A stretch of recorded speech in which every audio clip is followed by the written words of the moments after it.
Hello out there, this is Sarah Boff, the Multimedia Storyteller, here to tell you another story. So tonight's story we're practicing actually for the program that I'm going to give for Mid-Continent Public Library, and it's about bats. And we're going to work on a bat project. And I'm just trying it out right now just to see how it's going to work. Just to do a little promotion. So if you come back at 7 o'clock, I'll be here and we'll be doing that. And I'm just getting my table ready. I'll see I've got my paint ready. Maybe that would be fun to put here in the front. I have my paint and my paint brushes. And we're going to cut some bat stencils. Put them on a paper, on a moon, and then paint around it. So I could even, let's see, what time is it? I could even play around with it if I wanted to. So I'm using tempera cakes tonight for my paint. You could use acrylic. Let's see, in my paper I said that you could do acrylic or tempera paint, fall colors plus black. And masking tape, brushes, several sizes, water, cardstock, paper towels, choice of items to paint with. You could actually do this on a canvas if you wanted to, or just do it on some cardstock. So that's our project. We have some bat facts. Did you know that bats lived 30 years sometimes? So that's a long time, especially in when you think about animal years. And let's see, bats can go 60 miles an hour. 60 miles. Now, when I go to paint, let's see, I'm trying to see if you can see my paper. Hi, John. Good to see you. Okay, so I think you can see my paper right here. Is that right? Can you see it, John? Okay, so what I'm going to want to do is I'm taking this nice tape that my son John gave me, and I've already cut out my bat stencils, and I'm going to do a moon on it. So I'm going to I've cut out the moon, and I've cut out a couple of bat stencils. I'm going to go ahead and put them on here. I know that I'm putting it on top of the moon, but I'm just going to do it so it blocks off that space. So when it goes off a little bit, I'll know where I don't want to paint. Actually, I think I want to move this down a little bit. I think I might like it better like that. That's the cool thing, is you can always change and decide. Now, can you see my stencils? There you go. You can see those. Now, I want to make it could be a sunset, a fall sky. We think about the sky getting darker this time of year. Hi, Janelle. Good to see you. Good to see you. Just experimenting. I'm getting ready to teach another painting class. Tonight, I'm using tempera cakes. They kind of look like, the kids at school used to call them hockey pucks. They're just a little thick thing of tempera paint. So it kind of makes it work a lot like watercolor, but with the intense coloring of tempera paint. So I put water in this before, but I want it to be a little thicker when I dab it on there. I think I'm just going to go for another brush, because I want it to be a splashy kind of setting. Hi, Bonnie. Good to see you. I'm getting ready to go live here in a little bit with the library. So sometimes I like to come on and try this out before, just to see how things are going to work. So that's what I'm doing right now. And of course, I like the paint to be drier than that is. That's a little wet, so I'm just going to spread this out. So we're making this little painting. On this one, I did an acrylic background. Then I cut these out of construction paper. You could go back and paint those on there if you wanted, or you could do like I did. You could cut them out of construction paper and put them on there. I have an acrylic background going here that needs to dry. So if someone chooses to do this in acrylic, they're going to have to either get their blow dryer out, or they're going to have to paint very, very lightly, and maybe wait for the next steps. So I'm wanting a dabbing. I'm not wanting a painting. I'm wanting to dab.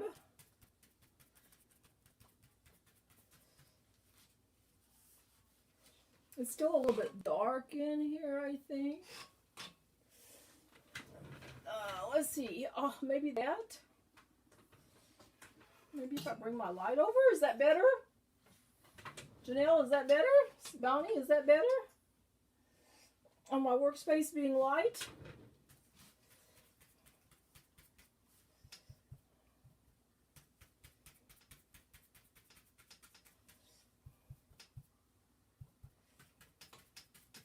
I want to keep dab, dab, dab, dab, dab, dab, dab, dab, dab, dab. Now I'm going to add a little bit of blue in here. And you could make it go across, like more like the sunset if you want. I however like, and I think the dabbing works easier, especially if you're working with younger children. That seems to go better. You know, this is a choice that you can make. Whoever's painting it, whoever's guiding the painting if you're doing it with children. Of course, I like to just paint all kinds of ways, so just experimentation.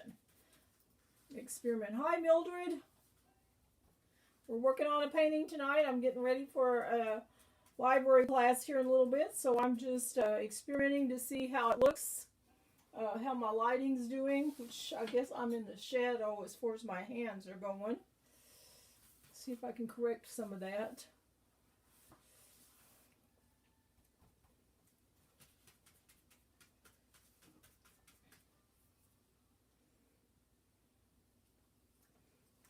Need a little bit more water. Hi, Beth. Good to see you. I'm experimenting with a little painting here. You know, this time of year, I'm not one to like a lot of Halloween. I try to go with the nature side of a lot of things. That way I can still do some things that we think about in this fall season, but I'm not going totally into that big time Halloween mode. That's just kind of where I went, I guess, when I started teaching Christian school. They pulled back from Halloween so much and so hard that the kids yearn for it. And so I just always tried to teach the kids right and wrong about it, but not just totally take everything out.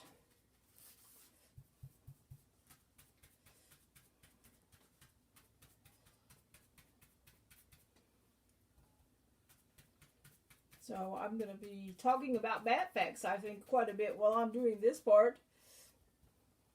Let's see, the smallest bat is the bumblebee bat of Thailand. He is smaller than a thumbnail. Hi, Roger. I'm here experimenting on my painting. Now, the nice thing about doing the either light with the tempera paint or the acrylic or these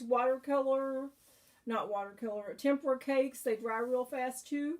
So the good thing about something that dries real fast is the time we get this painted, dabbed on there lightly, we can almost just take it off. We can just about take it off. I think I do want to put a little bit more red around the edge of where the moon's going to be.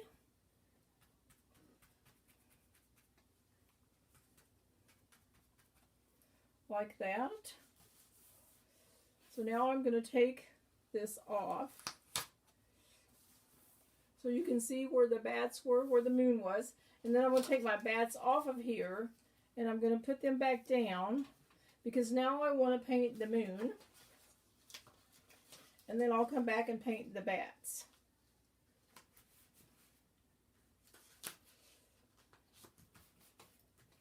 Okay. And this is what one of the other projects that I did like this looked like. This one is acrylic paint on just a cardstock piece of paper. And then what I did is I cut out a construction paper for the bats and the moon. Those, however, could be painted like I'm painting with this one now. Just thinking, one of giving people options. I don't know what kind of paint they have at home, what they like their kids to do, what we as adults who like to dabble in art like to do. And so this is kind of a compromise that shows you different versions of doing it. All right, so I need to like wipe my yellow off a little bit because I mixed my colors. So I'm gonna get back to a better yellow there. And I'm gonna switch brushes.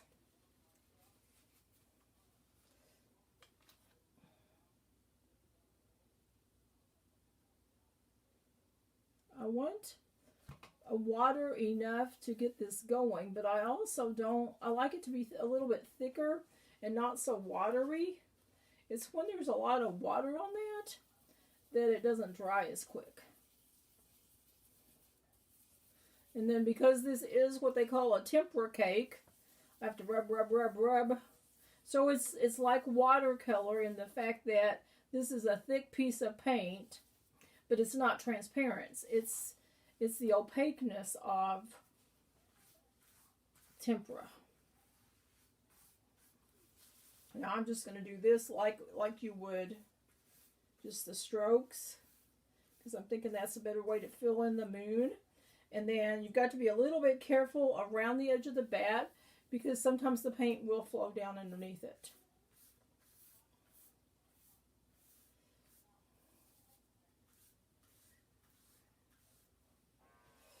Let's see. The flying fox living in the island of South Pacific is the largest bat in the world. Its wingspans are 6 feet. Wow. Wow. I didn't know that till I was looking for fun facts to share with this project. And bats, they live for 30 years. They can fly 60 miles an hour. My goodness. I know we had some on the front porch. And every time we would leave the house, starting in about this time of year, when it was getting dark as we were coming and going, they would fly out and just about hit us in the face as we were coming back home. First few times it happened, it really scared us because we weren't used to that. We had no idea they were there. Okay, so there's what it looks like. Now I'm going to take these little bats off.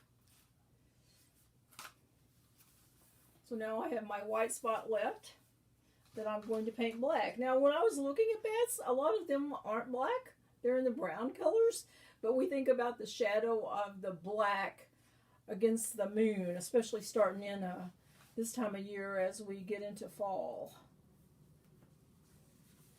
And you're welcome to do it, however you think the bat looks, what you want your bat to look like. There's not an exact right or wrong. This is a painting and you are the artist. And so you just create what you think it should look like. You need enough details about the bat, its wingspan, the scallopedness of its wings would be something that you ought to have. Those things need to hold pretty tight, but the coloring could be different because I know I was looking the other day, I was looking at some of them and I saw a lot of brown bats. But I think we think about it at night as they fly out because they're nocturnal. So my granddaughter was saying, well, I know what that means. That means they come out at night. So I was glad that someone out there, like Mildred, has been teaching her.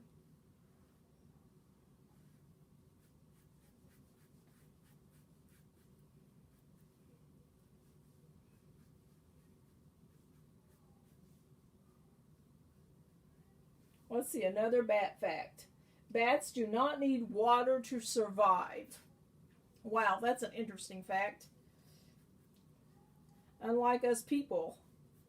And another one that I read a while ago is their dung was used in the Civil War to make gunpowder.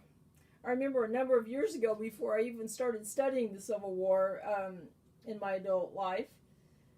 I was over at a cave at Merrimack State Park, and I remember them telling me that, and I thought, well, that's really strange. And then as I started studying the Civil War, I learned how true it was.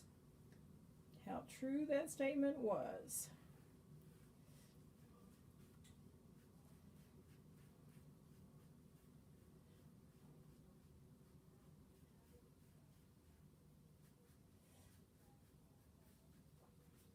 Okay, there's my first bat. And I'm not perfect at staying in the lines. He's flying. Well, sometimes his wings go a little bit this way or a little bit that way. As I said, there's only a few things that it takes us. That's what my instructor in college always told me, is he's like, you get the important things right about an animal, a creature, a building. He's like, you don't have to do the whole building brick. You do a small section of it to represent it, and the people just, their mind's eye fills in the other details. That's what Larry Roots taught us in college.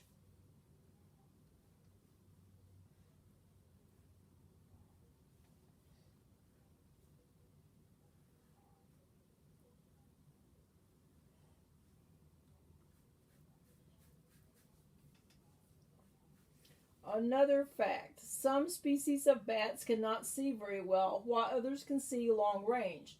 Some bats can even detect ultraviolet rays.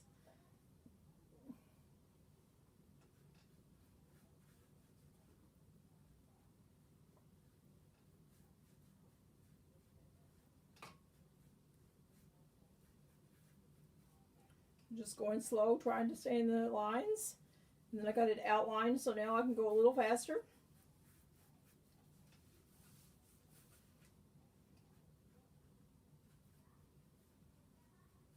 I was doing this with the granddaughters the other day, and I was trying to get them to let me take video of it so that I could, kind of add it into a video clip I might put together later, and they were really funny about it. They were like, I don't really want you to take a picture of me. And then I told the oldest one, I was like, well, how about if we made a movie? How about if you helped me make a movie? And so that just changed the picture totally. Then she was all in. She was telling everybody exactly how to make it. And you do this, and you do that, and you do something else. It was fun. It was real fun.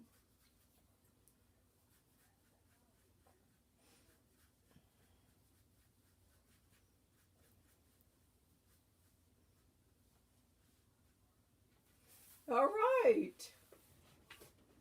See if I can hold it back. If I don't knock my light over, let's see if I can. I need a cameraman. I needed a volunteer for a cameraman, but I don't have one of those. All right, this is my bat picture. Done with tempura cakes. It's been fun, and I enjoyed you coming along and watching and giving me an idea as to what this will look like when I do it for the library. And I'll be starting that program up here in a little bit less than an hour. So thanks for coming along and watching with me. This is Sarah Poff, the Multimedia Storyteller. You have a great day now.